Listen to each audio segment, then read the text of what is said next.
día a día, alimentándonos de la palabra del Señor. En la voz de Monseñor Enrique Díaz, fortalezcamos nuestra fe. Seamos testigos de Jesús vivo y resucitado.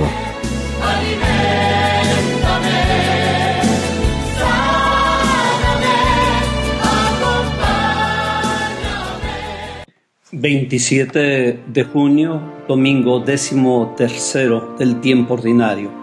Evangelio de San Marcos 5, 21 al 43. En aquel tiempo, cuando Jesús regresó en la barca al otro lado del lago, se quedó en la orilla y ahí se le reunió mucha gente.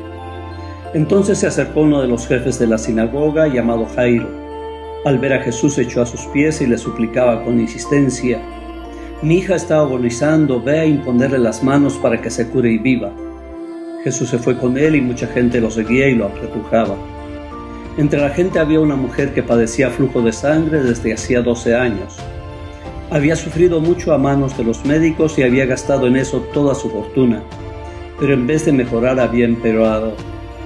Oyó hablar de Jesús, vino y se le acercó por detrás entre la gente y le tocó el manto, pensando que con solo tocarle el vestido se curaría. Inmediatamente se le secó la fuente de su hemorragia y sintió en su cuerpo que estaba curada. Jesús notó al instante que una fuerza curativa había salido de él, se volvió hacia la gente y les preguntó: «¿Quién ha tocado mi manto?». Sus discípulos le contestaron: «¿Estás viendo cómo te empuja la gente y todavía preguntas quién me ha tocado?». Pero él seguía mirando alrededor para descubrir quién había sido. Entonces se acercó la mujer, asustada y temblorosa, al comprender lo que había pasado. Se postró a sus pies y le confesó la verdad. Jesús la tranquilizó diciendo: «Hija, tu fe te ha curado. Vete en paz y queda sana de tu enfermedad».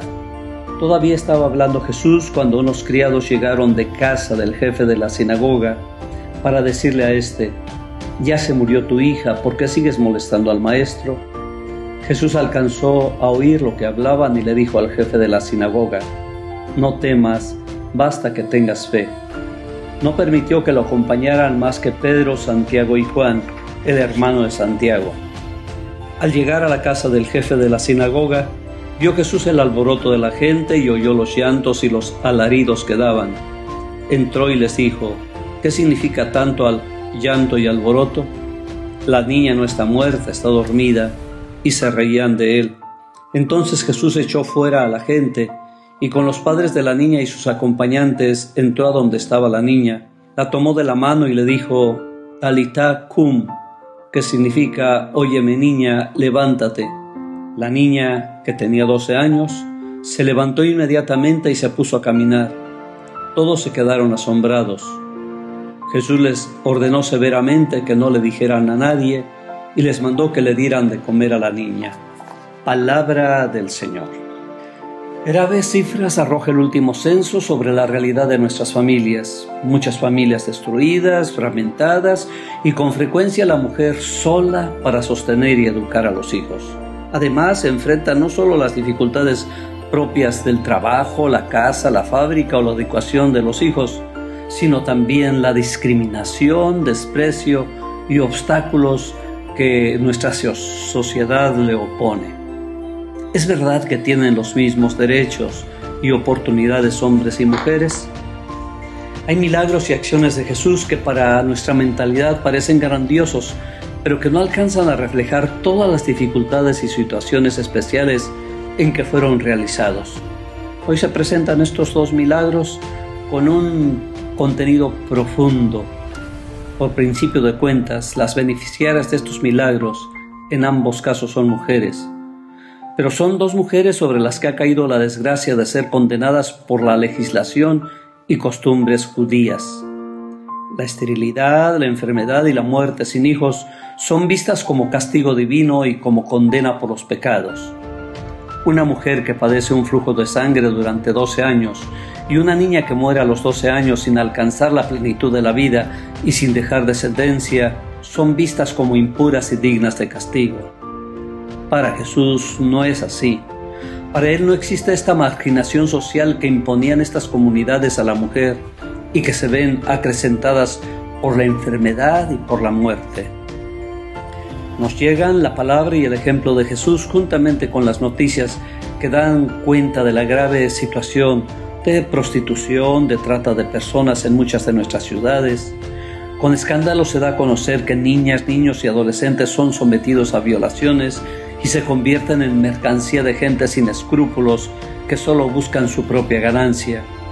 Son incontables las mujeres que son violadas y violentadas en los propios hogares, y aún en los hogares supuestamente regulares, a la mujer se le niega en muchas ocasiones el derecho a la palabra y a la propia realización. Las estadísticas de Educación Nacional han manifestado una vez más el grave deterioro de nuestro sistema educativo y con agravantes en las zonas más pobres, y en último lugar aparece la mujer, discriminada, acusada, vejada y poco reconocida en una sociedad que está reclamando los derechos y que dice que lucha por la vida. ¿Qué nos toca hacer como cristianos? ¿Qué nos exige Jesús en el Evangelio? En primer lugar, Jesús aparece como el gran liberador, al margen y en contra de las leyes de la pureza. No se encierra en un mesianismo fácil, sino que desafía las incongruencias de una ley que esclaviza.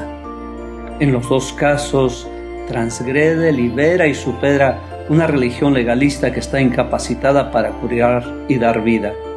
Pero así es Jesús, siempre cerca, nunca condena y siempre rescata la dignidad y la vida de la persona.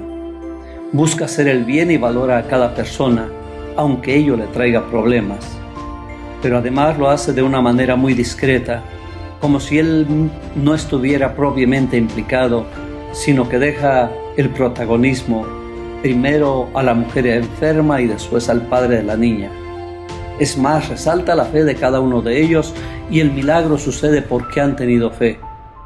No es la actitud paternalista del que todo lo resuelve, pero sí es la actitud del amigo que está cerca para recibir la mano que se extiende pidiendo ayuda. En ambos milagros, Jesús no solamente cura, sino salva. Va mucho más allá del resultado físico. Es muy importante la salud de las personas, pero es mucho más importante la plenitud de la vida y la salvación. Debemos empeñarnos en curar y restañar las heridas de este mundo loco que va dejando en personas, pero mucho más en buscar estructuras justas que hagan vivir a cada persona como hijo de Dios. Y en especial en este día, nuestra inquietud y nuestra atención se centrará en la difícil situación por la que atraviesan muchas mujeres en una sociedad que les niega un lugar digno. La actitud de Jesús ante cada una de ellas es un reclamo para nosotros como iglesia y como sociedad. No es justa la situación en la que se encuentran, ni en la familia, ni en el trabajo, ni en la educación, ni en el respeto a su dignidad de personas.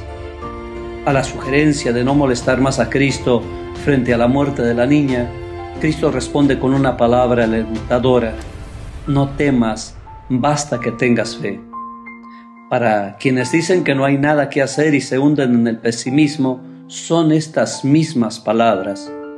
Para aquellas mujeres que se han cansado de tanto luchar, llegan como un aliciente que les ayuda a fortalecer su corazón.